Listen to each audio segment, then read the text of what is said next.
You are listening to Proof Text, a Glossa House podcast exploring Scripture and all things related to it. New episodes are released daily. For more information, check out glossahouse.com and subscribe to our channels on Spotify and YouTube. Welcome and enjoy.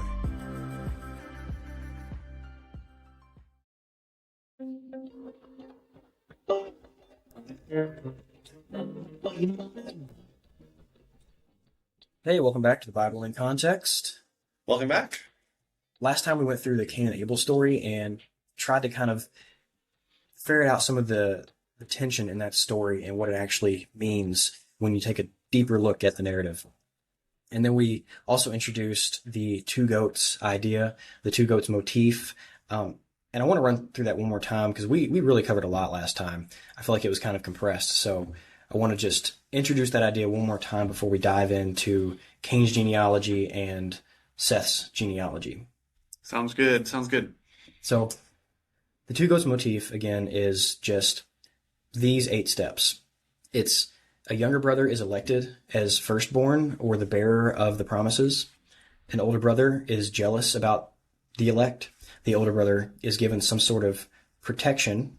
Then the older brother is exiled out into the wilderness because of what he does from that jealousy. The older brother is then multiplied into a nation, and that nation at some point in Israel's history becomes hostile. The elect brother, on the other hand, is brought to Yahweh's dwelling or exalted in some way, and then he is sometimes associated with a offering. So we're going to look this time at Cain's genealogy, so we're going to see how his nation that he turns into becomes a people who are enemies of God's people. And there's some really cool stuff going on in this genealogy. And the first thing is just, I think we should take a look at where this takes the narrative. We should remember that these genealogies, they're not lists of names that are separate from the narrative. They are an integral part of the narrative. So where does this genealogy take us? Well, in these first genealogies, we see the 7th from Adam is very important. We'll see that in the genealogy for Seth as well. Here, the 7th from Adam in Cain's genealogy is Lamech. And we see that Lamech, he's a polygamist. He is killing people for relatively small things. So he's a polygamist and a murderer, very vengeful. And this is where Cain's city leads. And this is going to lead us into chapter 6, where we just have more violence and killing and, not the ideal city in God's eyes, I think. Now, there is something cool still in this city, something kind of good coming out of it. We do see that there's all this technology coming out of the city. There's instruments, there's metalworking and farming techniques, and those are all things that are used later in Israel's history. I think that some people will read this and say, since these came out of such a bad city, these must be bad things. But that's not necessarily the case. These are things that will be used in a good way in the service of Yahweh's temple later in the biblical story. So even in the midst of humanity's rebellion, they still are image bearers. Right. And because of that, there is still good that can come from them. Right, yeah. There were still God's image, his representatives, meant to expand the goodness of the garden. So Cain, he gets banished out into the wilderness, this place that is dead and has nothing. Well, what does he do? His family starts making stuff, starts making things good.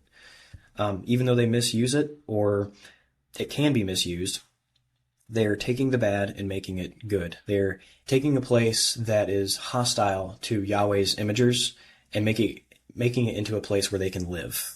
And yeah, you see the irony here too. So they are bringing order to the chaos, but in the midst of that, they're also creating chaos.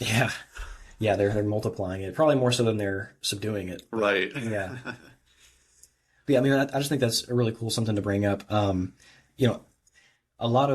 Mesopotamian version of how this kind of technology developed was by basically the gods coming down and taking women and producing children that are these demigods that are giving knowledge to humans. A lot of it is mystic knowledge, priestly knowledge, ways of divination, but also you see things like music and metalworking, things like that. So here, instead of having, the gods coming down and these demigods giving this knowledge, we have humans who are doing this. So this really speaks highly in this culture of humans and who they are, what they're meant to be and made to be. They're the image of God who, by themselves, without the help of rebel deities, turn bad into good. And these rebel deities, in the Mesopotamian version at least, they're called the Apkallu. We're going to run into them again when we talk about the flood, so just want to bring them up. But, I mean, really, just this story, even though Cain's city devolves so rapidly, there is at least a little maybe flicker of hope, I guess, in just looking at the way Yahweh has made humans and what these people are doing. Isn't there something significant about the name Lamech also? Like it's spelled backwards? Yeah. It's spelled backwards? Yeah, there's a few different proposals, but I think one that I don't think anybody lands real hard on this, but the most popular consideration for his name is to see it as the word king spelled backwards, which is Melech, so Lamech. And there's some actually really cool parallels between this genealogy and the next genealogy. Like I mentioned last time, some people have tried to translate these names and put them in order in these genealogies and come up with a very explicit gospel presentation in the first couple chapters of the Bible. That's really not there. I'm not going to go and venture a meaning of all the names. I don't think I have the expertise to ferret out all the variated ways that you could translate these names. If you do want to look at something like this, there's a guy named Moshe Garciel, and he wrote a book called Biblical Names. And this is actually a rigorous scholarly work on names with Hebrew wordplays in them. I don't know if he captures all the names in these genealogies, but it's a really cool book. Let me just read in Hebrew these names between Cain's genealogy and the genealogy in chapter 5 of Seth.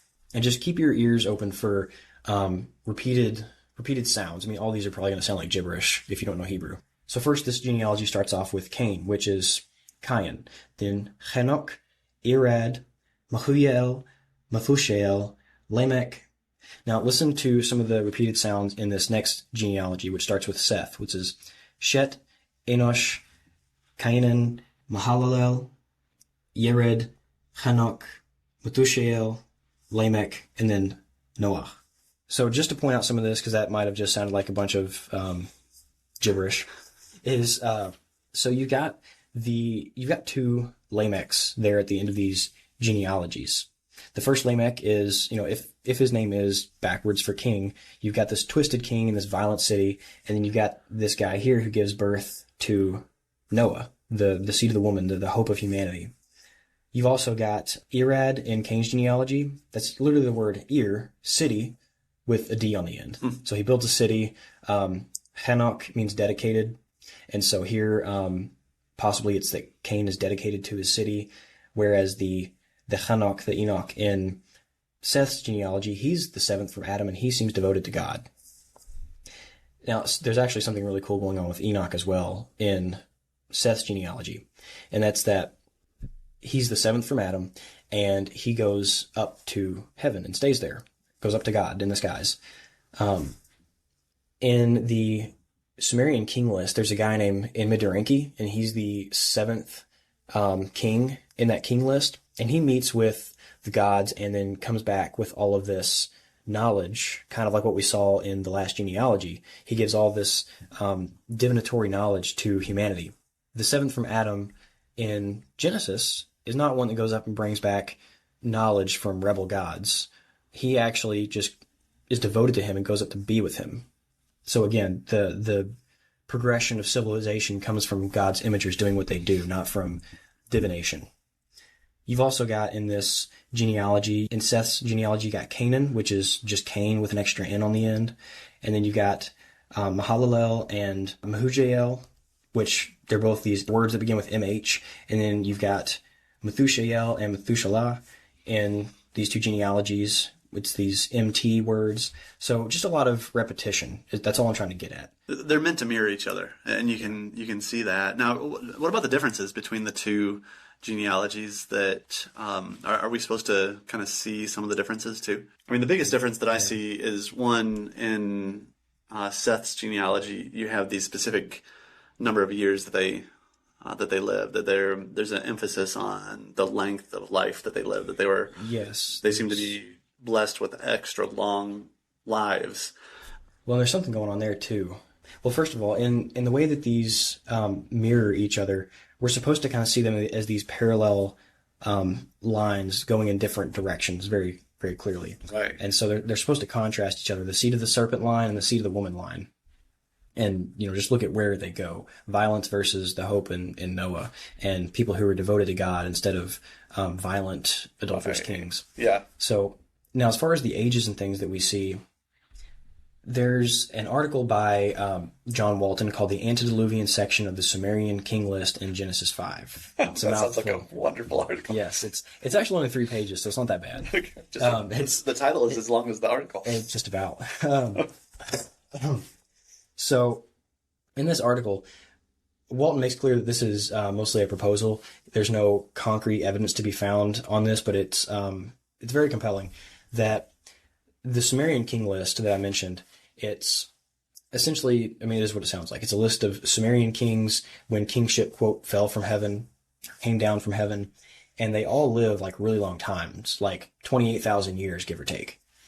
And those who wrote this Sumerian king list, they use what's called a sexagesimal number system, which we have a decimal system. We count by tens. They count by sixes. If you essentially convert all these really long ages and add them up into decimal, they come out to about the same number as adding up all the ages in Genesis 5. So there's a possibility that all these ages are part of some kind of ancient wordplay, or not wordplay, some kind of ancient number game going on here. We don't really know what's going on, but that may be the reason for these ages being what they are. Yeah. Well, and there are some interesting things even within the numbers. Like you've got Enoch, who was, how long was he on Earth? It was like 365, same number of, how many days in a year. And then at the very end of you got Lamech, the second Lamech, not the evil Lamech, but the Lamech that is Noah's father, he was on Earth for 777 years, and so that number 7 obviously is a significant number too. We kind of talked about how that's the angelic choir motif that you see in our stories and movies. So it's like, the lights come on, the angels start singing, and then Noah's born. That's 777. Yeah. We're meant to recognize, okay, something amazing is about to happen. Yeah. So yeah, that's good. Yeah. I think one more thing we should mention in this is that being God's people, neither in the Old Testament nor New Testament, follows genealogical lines. This is a styled narrative showing that there's one line who really went a bad way and one line that followed God throughout. So I don't think we should read this. That question comes up from time to time. This is not about, you being a cursed genealogy or a blessed genealogy. Mm-hmm. Your entire family is apart from God or with God.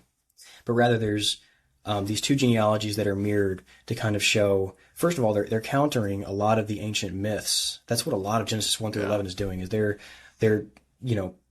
jabbing their neighbors in the eye when they're talking about their gods being so great and doing all this stuff. They're saying, no, this is how it actually happened. Yeah. This is how it happens when Yahweh is on top, and he is. That's the point.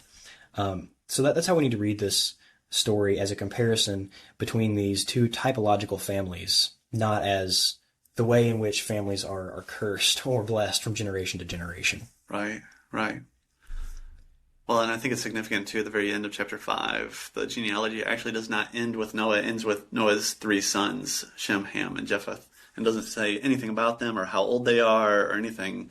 And I think that's probably on purpose, leaving you wondering, okay, what about these kids? What's going to happen with these kids? And they do come back into the story, and we'll see them again. And so I think we're meant to kind of be left hanging there for a minute.